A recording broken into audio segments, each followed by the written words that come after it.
Maseret Sukkah Daf Yud Aleph, on commence Bezrat Hashem à la deuxième ligne. Lishna Achina Amrila. La Gemara ici ramène une deuxième version sur l'enseignement de Shmuel. Shmuel avait dit dans le daf précédent, il est permis de dormir sur un lit dans une soukha même s'il est couvert d'une kila. Il est couvert d'un certain drap au-dessus du lit, même si ça forme un toit sur le lit, du moment que c'est dans les dites fachim du lit, c'est permis. Ici, la Gemara ramène une autre version qui dirait comme ça. Lishna Achina Amrila, Amar Avidam en Shmuel. Mutar Lishan Bekilat Ratanim Besuka. Il est permis de dormir dans une Kilat Ratanim.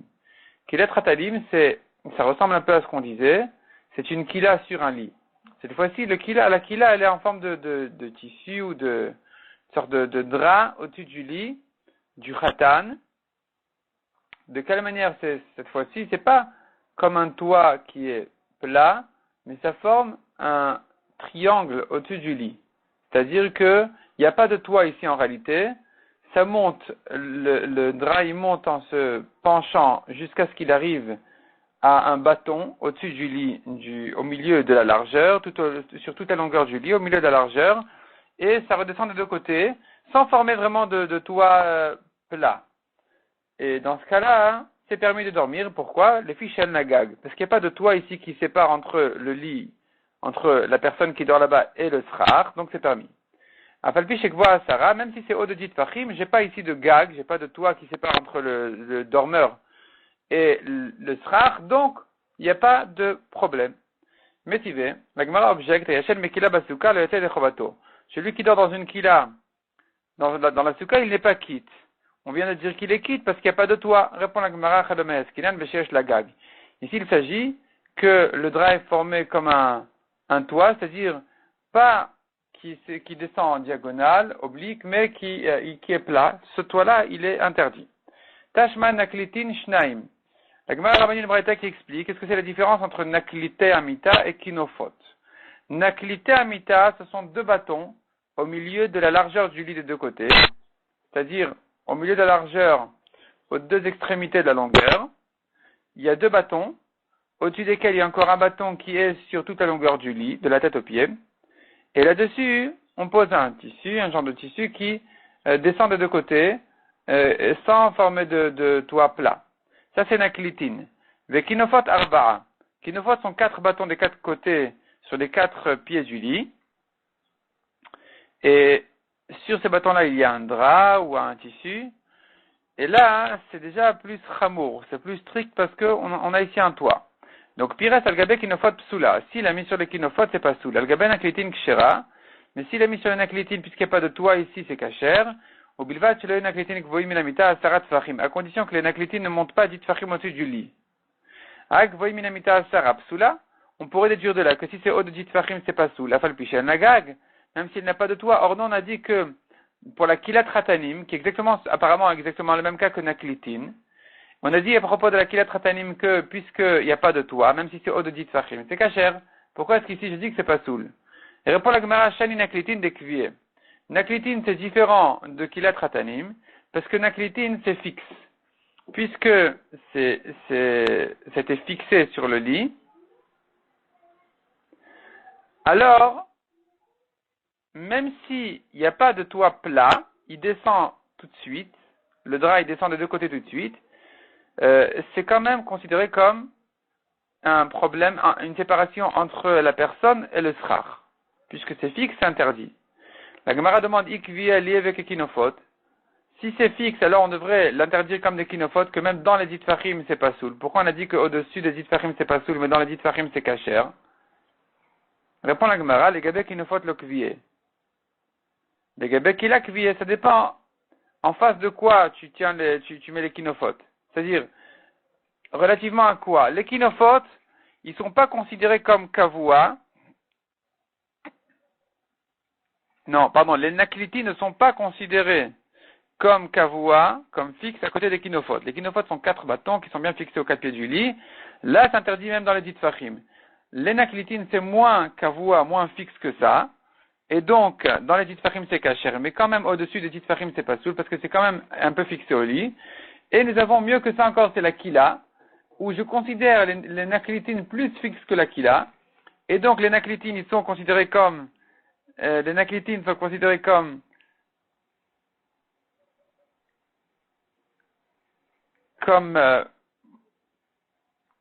plus strictes que la kila. C'est pour ça que les naklitines au-dessus de 10 tfachim, c'est pas soul, alors que la kila, c'est kasher. Darash Rabba Baravuna, Mutar Lishan Bekila, il est permis de dormir dans une kila, Afalpi Shesh la gag, même si elle a un toit, c'est-à-dire que même si la kila elle forme un toit au-dessus du lit, c'est permis quand même. Afalpi Shekva Sarah, même si c'est au-dessus de Tfachim. Comment ça se fait? Keman ke Rabbi Yehuda. Ça va comme Rabbi Yehuda de Amar, Rabbi Yehuda qui tient que lo ate oel aray ou mevatel oel keva. Ne peut pas venir une tente temporaire et annuler une tente fixe. C'est-à-dire, selon Rabbi Yehuda, la souka est considérée comme dirat keva, c'est une habitation fixe. Et donc maintenant, ta petite tente là, sur ton lit, et quoi, tu vas croire qu'elle va venir, on va la considérer comme une maison dans la souka? Pas du tout. La petite tente, elle est très provisoire, elle est temporaire, elle n'est pas du tout stable ou fixe, c'est que momentané.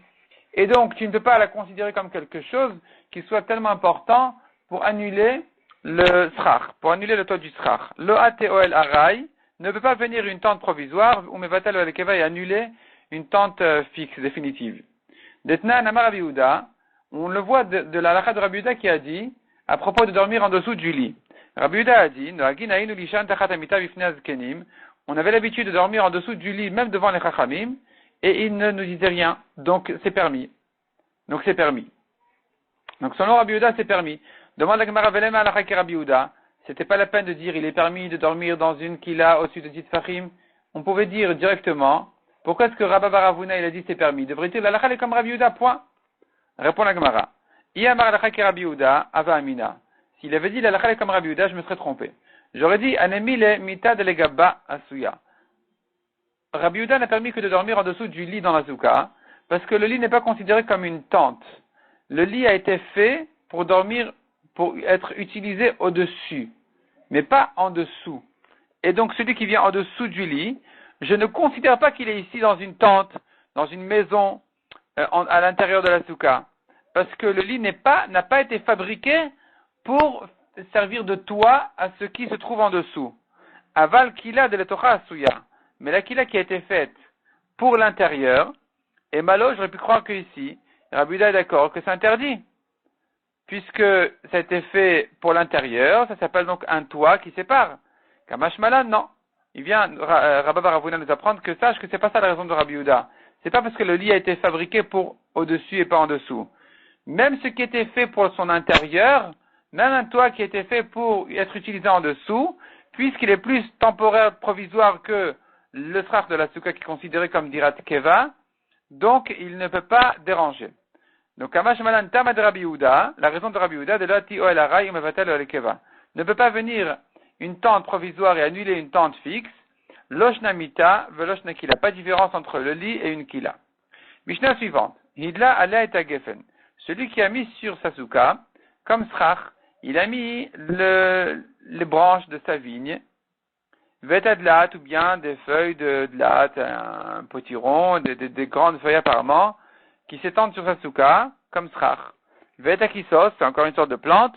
Vesichech al-gaba, il a mis du srach sur sa souka, psoula.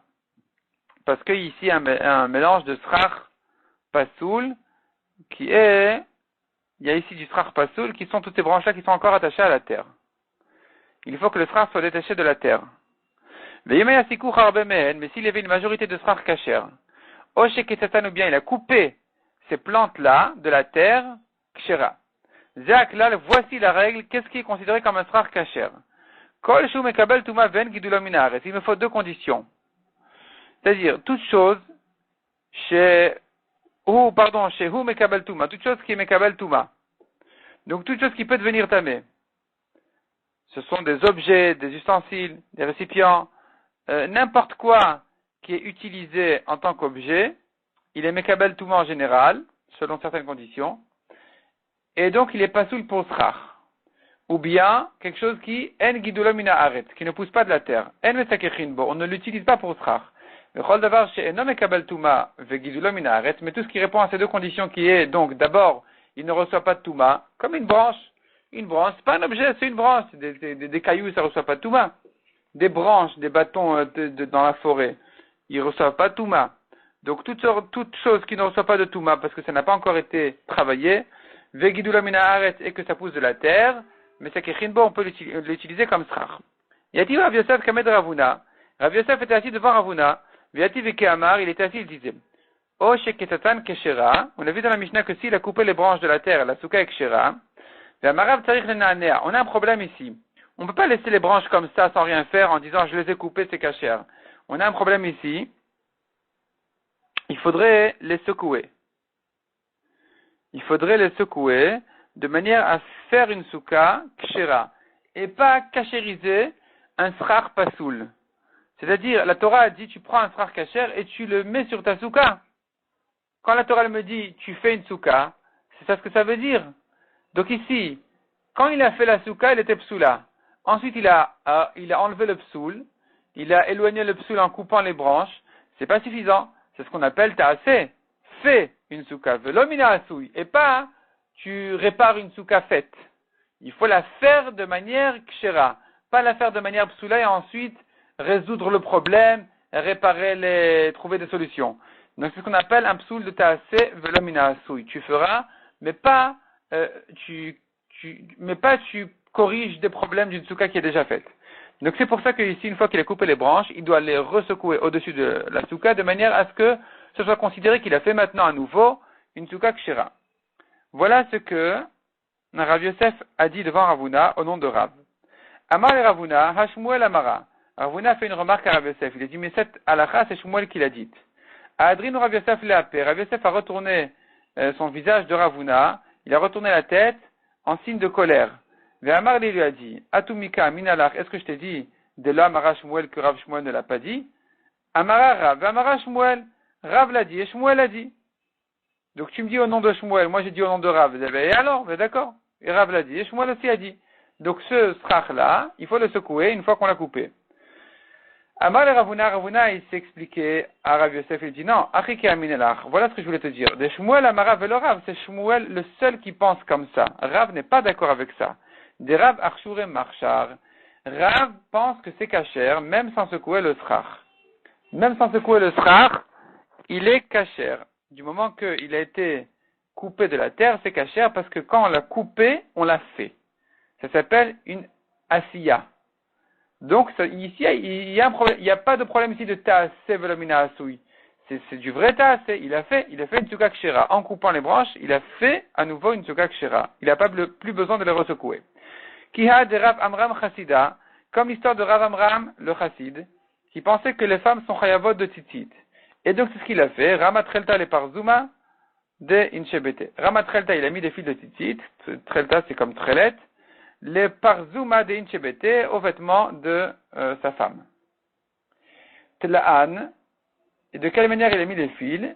Il les a rentrés dans le trou du vêtement. Velo pasak racher chutin shelahen. Mais il n'a pas coupé le bout des fils. C'était un long fil qui faisait aller-retour dans le trou. Il ne l'a pas coupé. Il s'est retrouvé maintenant avec ce problème-là. Il est allé demander à Rav Barashi, Amar le'achi amarav mefaskan ven ksherin. Il a répondu, Rav a dit qu'on peut les couper même après que ce soit déjà fait. Une fois que les titites ont déjà été faits, on prend une paire de ciseaux, on les coupe et c'est kasher. Il n'y a plus de problème maintenant c'est-à-dire, il se retrouve maintenant avec le nombre suffisant de fils. Et maintenant, on se pose la question, mais il y a un problème ici de ta'aseh velomina asouy. Il aurait dû faire les titiotes de manière cachère, pas les cachériser ensuite. Alma, psikatan zuyasiatan. Donc tu vois ici que quand il les a coupés, ça s'appelle qu'il les a fait. Il les a fait correctement en les coupant. Achanam ici aussi, psikatan zuyasiatan. Quand il coupe les branches, ça s'appelle qu'il a fait une souka à nouveau. Donc c'est ce que pense Rav, mais Shmuel n'est pas d'accord. Demande à Gemara de savoir Shmuel lo amrinan psikatan zuyasiatan. Est-ce que Shmuel pense que on ne dit pas qu'en les coupant, ça s'appelle qu'on les a fait? Ve'atane Shmuel mishum Rabbi Chia. Pourtant Shmuel a enseigné au nom de Rabbi Chia. Iti lishne kranot ve'vatachat. Celui qui a pris son fil de tzitzit et il est rentré dans les deux coins de son vêtement. En même temps, le même fil est rentré dans un trou et il est rentré ensuite dans un autre trou du même vêtement. Ve'achakar pasak racher chutin shelen. Et ensuite il a coupé la fin des fils, à chaque fois au milieu. Ksherin. c'est kasher. Donc tu vois que en les coupant, il les a fait. Maïlav chez kosher vachakar posek. N'est-ce pas qu'il s'agit même d'un cas où il a déjà fait tous les nœuds et qu'ensuite il a coupé au milieu pour obtenir des fils à droite, des fils à gauche. Donc tu vois qu'il y a pas de problème avec ça, même selon Shmuel. Répond la Gemara, non. Lo, chez posek vachakar kosher. Il rentre le fil dans les deux trous, c'est-à-dire dans les deux coins du même vêtement, il le coupe et ensuite il fait les nœuds. Posek, vachakar kosher. D'abord il coupe et ensuite il fait les nœuds. La Gemara demande, mais ça c'est évident. Posek vachakar kosher maïl et memra. Pourquoi c'est la peine de me dire que s'il a coupé ensuite il a fait les nœuds c'est kasher? Répond la Gemara, mot de Tema, tu aurais pu dire, on tourne la page, Beinan kanaf bishat ptil veleka. Il faudrait que le fil soit dans un seul coin, même au moment où on le rentre dans le vêtement. C'est comme ça que j'aurais pu croire, Beinan kanaf, il nous faut un seul kanaf, un seul coin du vêtement, et pas dans deux coins en même temps. Bishat petil, dès le moment où il le rentre dans le trou, il faut déjà que ça ne rentre pas dans deux coins du vêtement en même temps. Veleka, or, ce n'est pas le cas, puisque, donc veleka, ce n'est pas le cas, puisqu'il a d'abord mis dans les deux fils, les deux trous en même temps, les deux coins, et ensuite il a coupé. Donc j'aurais pu croire que c'est un problème, Kamash Malan que non. Du moment qu'il a fait les nœuds après les avoir coupés, c'est bon. Métivé, Telaan, il les a rentrés dans le vêtement, les fils de titit, Vela Pasek Raché Choutin Shelen, mais il n'a pas encore coupé les fils psoulin. Maïla psoulin leolam, vetivutaderav, n'est-ce pas qu'ils sont psoulim, c'est-à-dire définitivement, on ne peut plus les réparer, on ne peut plus les couper. Donc c'est une objection contre Rav qui dit, même si tu as fini de faire tous tes nœuds, tout ce que tu veux, tu viens, tu les coupes, c'est bon. Ça s'appelle que tu l'as fait maintenant, de manière cachère. Amar lecharav, non. Maï psoulin répond la Gemara, que veut dire psoulin? Selon Rav, psoulin achi paskou. C'est pas tout le temps qu'il les laisse comme ça. Donc il a pris un long fil, il a rentré aller-retour, il a obtenu maintenant le nombre de fils qu'il faut, mais ils sont en fait un seul fil parce qu'il n'a pas été coupé au milieu. Eh bien, c'est pas soul, tant qu'il ne les a pas coupés. S'il les a coupés, même après qu'il a terminé tous les nœuds, ensuite il les a coupés, selon Rav, c'est kasher. Ou Shmuel Amar, psoulin leolam. Shmuel n'est pas d'accord, il pense que non, c'est pas soul définitivement. Donc ces fils-là, on ne peut plus les réparer, il faudrait les dénouer, les enlever et recommencer tout à zéro. Vechen Amar Lévi, et ainsi a dit aussi Lévi, psoulin leolam.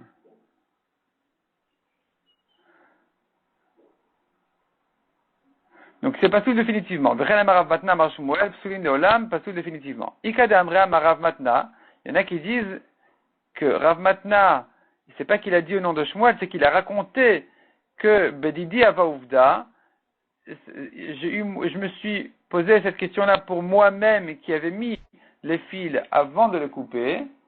Ve'ata il est kameh de Mar Shmuel, je suis venu poser la question à Shmuel. Ve'amar li psoulin leolam, il m'a dit il n'y a rien à faire, c'est pas soul leolam définitivement. Métivé, la Gemara objecte lan, v'achakar pasak raché choutin shelen, psoulin. Objection contre Rav, on voit ici clairement. S'il a rentré les fils avant de les couper, donc c'est un seul fil qui fait aller-retour, et tu obtiens quelque chose qui ressemble à plusieurs fils, mais ils ne sont pas encore coupés. Ensuite, il les a coupés, psoulin. Pas comme Rav qui dit que quand tu les coupes, c'est bon. Veod tanya gabe souka. Et d'ailleurs, à propos de souka aussi, on a enseigné une braïta qui dit, t'as assez, la Torah dit tu feras, velom ina asui. Pas que tu utilises une souka qui a déjà été faite de manière psoula. Mikal Amrou, de là on a appris, il a allé à Geffen, s'il a suspendu sur sa souka les branches de sa vigne, vetadlat, des feuilles de potiron, vetakissos, en quelque sorte de plantes, vesikech al-gaban, et donc il a fait ce srar sur sa souka, psoula, la souka elle est psoula. Donc il a mis du srar sur sa souka, mais le srar il est encore attaché à la terre, elle est psoula. Echidami, de quoi il s'agit dans notre Mishnah? Il est ma beshelok et tatsan, s'il ne les a pas coupés, détachés de la terre, pourquoi est-ce que tu me dis le problème c'est un problème de tasev lamina asui? T'es pouclé, on devrait dire que le problème il est plus que ça, c'est des mechoubarines ou c'est encore attaché à la terre. Avant le problème de tasev lamina asui, c'est encore attaché à la terre. Et là, Mesheketatan. Donc tu oublies de dire qu'il les a déjà coupés de la terre. Vektane psula, et malgré tout on te dit que le problème ici il était tasev lamina asui. Malgré que tu n'as plus de problème de mechoubar, la karka, tu as un autre problème de Taasev et le Minasui. C'est plus attaché à la terre, et c'est quand même pas sous à cause de Taasev et le Minasui, parce que, au moment où il les a posés, c'était encore attaché à la terre. Quand il les a coupés, c'était déjà posé sur la souka, c'est trop tard. Ou Shmaminat, donc tu apprends de là. De l'homme Rinan Krisatan Zoyasiatan. On ne dit pas comme Rav qu'en les coupant, ça s'appelle que je les ai fait sur la souka, que j'ai fabriqué ma souka. Mais tu as des Rav, objection contre Rav. Amar le Harav répond la Gemara, de quoi il s'agit? Des Shalfin ou Shloufé. Quand il les a coupés, il a simplement cassé les branches, sans rien bouger, sans rien toucher. Et donc, on ne voit pas. On ne reconnaît rien du tout. De l'homin kera asiya didou. On ne reconnaît pas leur asiya. On ne reconnaît pas qu'il a fait quelque chose ici. Parce qu'il a pas touché le srach du tout. Dans ce cas-là, effectivement, il y a un problème il y a un problème ici de srach pasoul. À cause de tasev velamina asui. Mais si, il y a quelque chose qui a été bougé un petit peu, donc je reconnais ce qu'il a fait. Si je reconnais ce qu'il a fait, c'est kasher. Mikol Makom, la Gemara demande, mais finalement, il nous reste quand même la première objection de Titit. La première objection de Titit, on ne l'a pas répondu.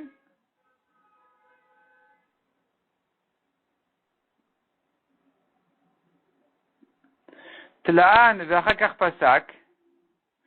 Le Titit, on a dit, si les amis, ensuite il les a coupés, c'est pas soul. Kashia les Rav. C'est une kashia contre Rav qui dit que c'est kasher en le coupant. Le Gemara dit effectivement kashia. Ça reste une kashia sur Rav. Donc finalement, on dit comme ça. À propos du srar, selon Rav, il suffit de les couper. Quand on les coupe, il faut faire attention que ce ne soit pas encore proche de l'arbre. Dans ce cas-là, on a vraiment l'impression qu'ils sont restés sur l'arbre. Il faudrait les éloigner un petit peu de l'arbre, de manière à bien marquer le fait que ça a été coupé. De cette manière-là, selon Rav, c'est kasher. Et ça, on dira là-dessus, Tzitsatan Zoyasiatan. Ça s'appelle qu'il a fait une nouvelle souka. Selon Shmuel, c'est pas soul. On n'a pas d'objection claire contre Rav dans ce cas-là. Mais, on aura une objection contre Rav à partir de la lacha de Titit. On voit clairement que s'il a fait ses Titit, ensuite il les a coupés, c'est pas soul. Lema Ketane. La Gemara propose maintenant de comparer cette discussion-là à une autre marloquet Tanaïm. À propos du Hadas. Les Hadassim, dans le Lulav, il y a le Hadas.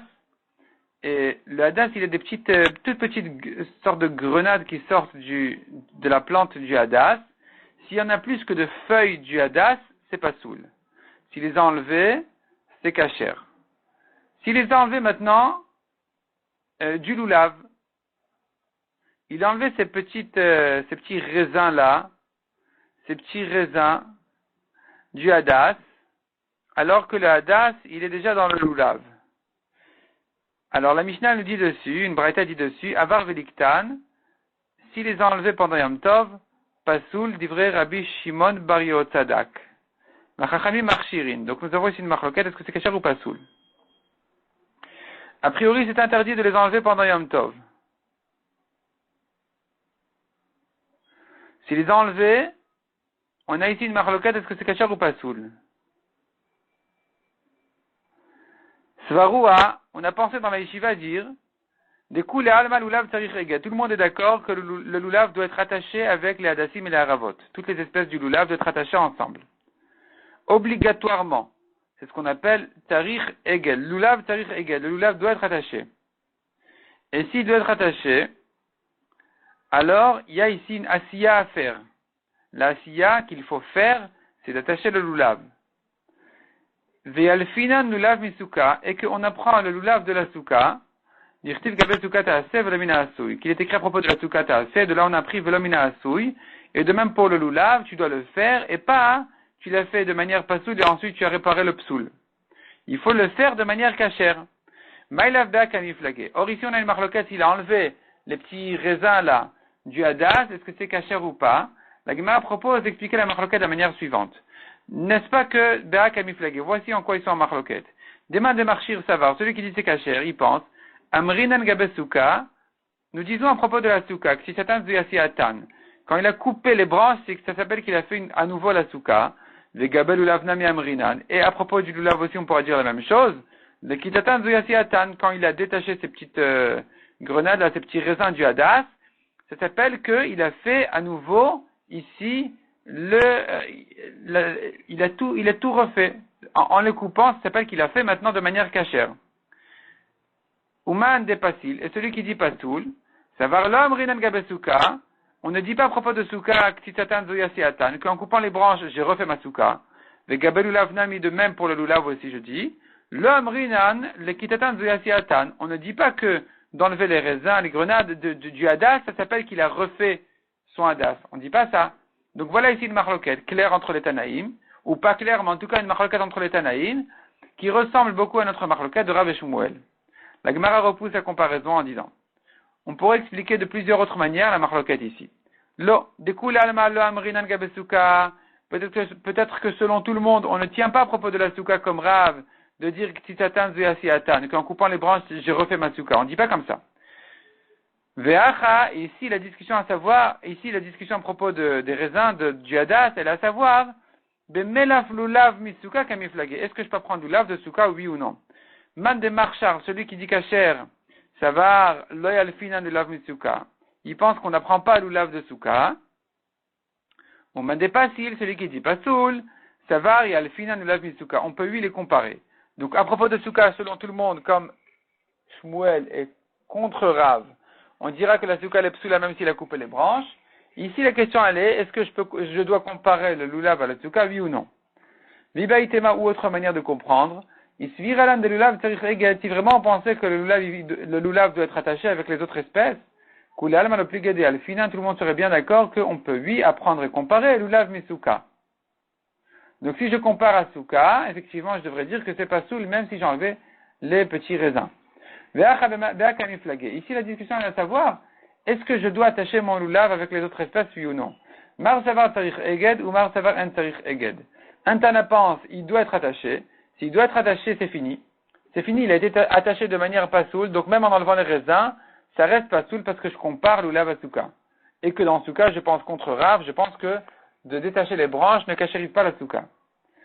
Celui qui dit par contre que c'est cachère, pourquoi il dit que c'est cachère, alors que dans souka il est d'accord avec Shmuel de ne pas permettre de détacher les branches. Pourquoi ici c'est cachère? Parce que tout simplement, en tarich eged. Et on n'a pas besoin d'attacher le lulav avec les autres espèces. Et donc, du moment que j'ai enlevé les petits raisins de mon hadas et que mon hadas est devenu cachère, eh bien il est cachère. Même s'il a été attaché avant de le cachériser, je n'accorde aucune importance à ce nœud-là qui m'attache le hadas avec le lulav. Peu importe qu'il soit là, qu'il soit pas là, il ne m'intéresse pas. Donc du moment que mon lulav est kasher, mes hadassim sont ksherim, mes haravot sont ksherot, tout va bien. J'ai plus besoin, il n'y a pas de ta'asé, il n'y a pas de asiya ici à faire. Ubi plukta danetane. Cette discussion à savoir est-ce que le lulav doit être attaché avec les autres espèces ou non, c'est en fait déjà une ancienne marloquette entre d'autres tanaïm qui ont dit Detania lulav, ben agoud ben chen agoud kasher. Selon Tanakama ici, on voit le lulav est kasher même s'il n'est pas attaché. Rabbi Yehuda Omer, agoud kasher chen agoud pasoul. Selon Rabbi Yehuda, le lulav doit être attaché. Sinon, il n'est pas soul. Maïtame de Rabbi Yehuda, quelle est sa raison? Yalif lekicha lekicha magudat ezov. Il fait une xerashava en apprenant le lulav de agudat ezov, un bouquet d'izop. Ktivatam ou le kartem agudat ezov. Il est écrit là-bas, ailleurs, la Torah nous dit, prenez agudat ezov, un bouquet d'izop. Ou ktivata acha, et ici il est écrit ou le kartem. Donc on a le même mot, ou le kartem. Ou le kartem lachem be'em harishon, vous prendrez le premier jour de Sukkot, le lulav, etc. Ma lalan be'aguda. De même qu'à propos de l'isop, il s'agissait là-bas d'un bouquet attaché, parce que c'est écrit agudat ezov, donc c'est attaché. Afkan nami be'aguda, ici aussi, ça doit être attaché.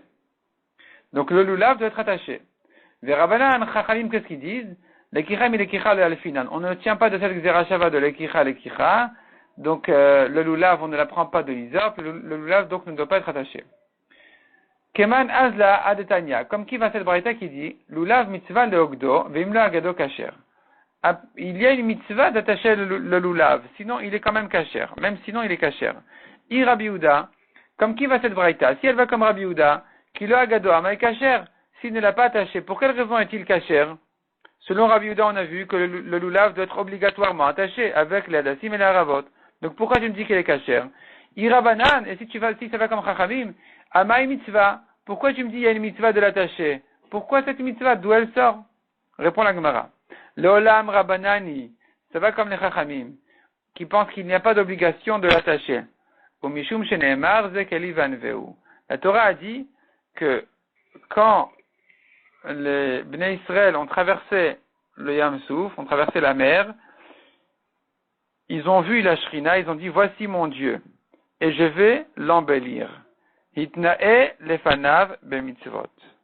Je vais embellir tes mitzvot devant lui. Embellis-toi devant lui par tes mitzvot. Donc les mitzvot doivent être faites joliment et belles. C'est pas, tu tiens le lulav, les hadassim, les haravot, n'importe comment, et voilà, et le trog, et voilà, j'ai fait ma mitzvah. Non, il faut attacher le lulav avec les hadassim et les haravot. Mais cette mitzvah-là, de les attacher, n'est qu'une question de noi mitzvah, ve'anveu, c'est pour la beauté de la mitzvah. Mais c'est facultatif, s'il ne l'a pas fait, c'est quand même kasher. Zéaklal, voici la règle, on a vu dans la Mishnah, kol davar shemekabel touma v'choulet, toute chose qui reçoit de la touma, c'est pas soul pour srach, toute chose qui ne pousse pas de la terre, c'est pas soul pour srach. Maintenant, Nemile, d'où on apprend ça, Maresh Lakish Amarka, la Torah a dit, ve'ed ya'ale mina aretz. Et un nuage va monter de la terre. Ma'ed, de même que le nuage, davar shenemekabel touma, ve'gidulom mina aretz, il est une chose qui ne reçoit pas de touma et qui est monté de la terre, af souka, de la même manière, la souka doit être davar she'en mekabel touma ve'gidilo minaret. Elle doit répondre aussi à ces deux conditions, qu'il soit une chose qui ne reçoit pas de touma et qui pousse de la terre. Donc on compare la souka à un nuage. Quel rapport? La Gemara dit justement, Nichaleman de Amar, je comprends selon le Tana qui dit, Anane kavod ayu, les cabanes dans le désert, en souvenir desquels il faut faire aujourd'hui des soukot, c'était pas des cabanes, c'était des nuages. Il s'agit des Anane Kavod.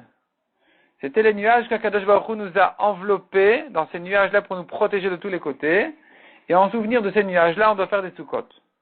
Si tu dis comme ça, je comprends la comparaison entre souka et le nuage, qui ne reçoit pas Touma et qui sort et qui est monté de la terre. Et l'élément de Hamar soukot mamash, à Soulaim. Mais selon le Tana qui dit, ils se sont fait des vrais soukot, et sans souvenir de leurs soukot, leurs vraies cabanes qui se sont construites dans le désert, que nous devons nous asseoir dans des soukot, Maïka les Mémar, qu'est-ce que tu vas dire ici? Qui a dit que leurs soukot étaient faites à base de choses qui ne reçoivent pas de Touma et qui poussent de la terre? Peut-être qu'ils mettaient des draps sur leurs cabanes. Des Tanya, comme on voit dans une braïta, la discussion, est-ce que les soukot du désert étaient des vraies cabanes ou bien des nuages? Qui va soukot de chaque Bnei Israël. La Torah dit, vous allez vous installer dans les soukot pendant 7 jours, car dans les soukot, j'ai installé les fils d'Israël dans le désert. Quand je les ai sortis d'Égypte, c'est pas écrit le mot dans le désert dans le Pasouk, quand je les ai sortis d'Égypte, je les ai installés dans des soukot. De quoi il s'agit? Anane kavod ayou divrei Rabbi Eliezer.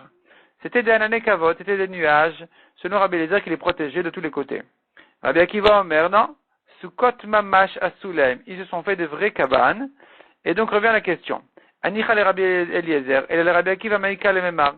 Je comprends selon Rabbi Eliezer la comparaison entre la souka et le nuage, qui ne reçoit pas Touma et qui monte de la terre, mais selon Rabbi Akiva qui dit que c'est des vraies cabanes, qu'est-ce que tu vas répondre?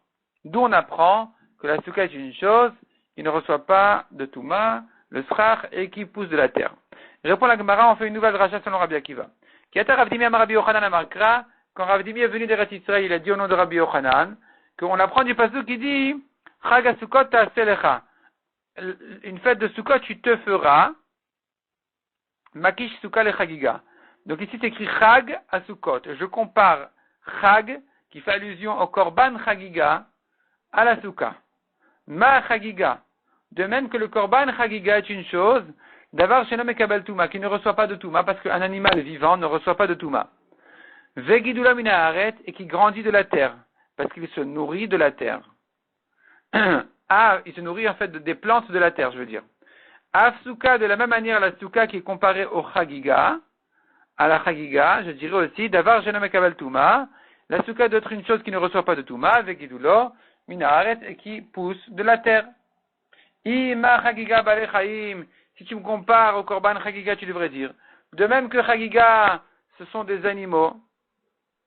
Afsuka nami bale chaim, de la même manière pour ma souka, je devrais mettre des animaux sur la tête. Répond la Gemara, ça non, on ne dit pas comme ça.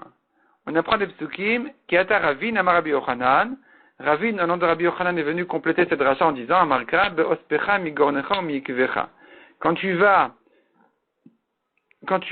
ospecha, tu vas ramasser ta récolte, migornecha de ta grange, donc de ton blé, ou mi'ikvecha de tes raisins, bipsolet goren veyekev akatuv medaber. La Torah parle ici des résidus, de ce qui reste après la récolte du blé et du vin. Il me reste des branches, il me reste des grappes vides.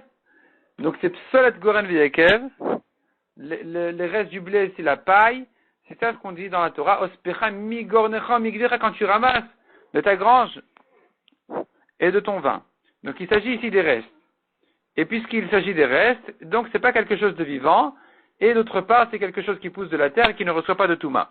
Vehema demande à Gemara, mais je devrais dire Goren atmo veyekev atmo. Peut-être qu'il s'agit du blé lui-même et du vin lui-même. Répond la Gemara, c'est pas possible. Amar Abizera yekev ktivkan, on parle ici de vin. Ve'yefshar le sakerbo. On ne peut pas se servir du vin pour en faire un srach. Matkifler Rabbi Yirmiyah, pourquoi pas, demande Rabbi Yirmiyah. Vehema yain karouch abamisnir. Peut-être du vin gelé qui vient de Snir, Shoudomel et Goulet Vela, il est très épais, et on peut s'en servir comme srach. Et donc on a perdu notre dracha, la Gemara va ramener une nouvelle dracha d'un autre pasouk duquel on apprend que, même selon Rabbi Akiva, le srach doit venir d'une chose qui pousse de la terre et qui ne reçoit pas de Touma. On va laisser ça pour le Daf Yud Bet, Mesrat Hashem.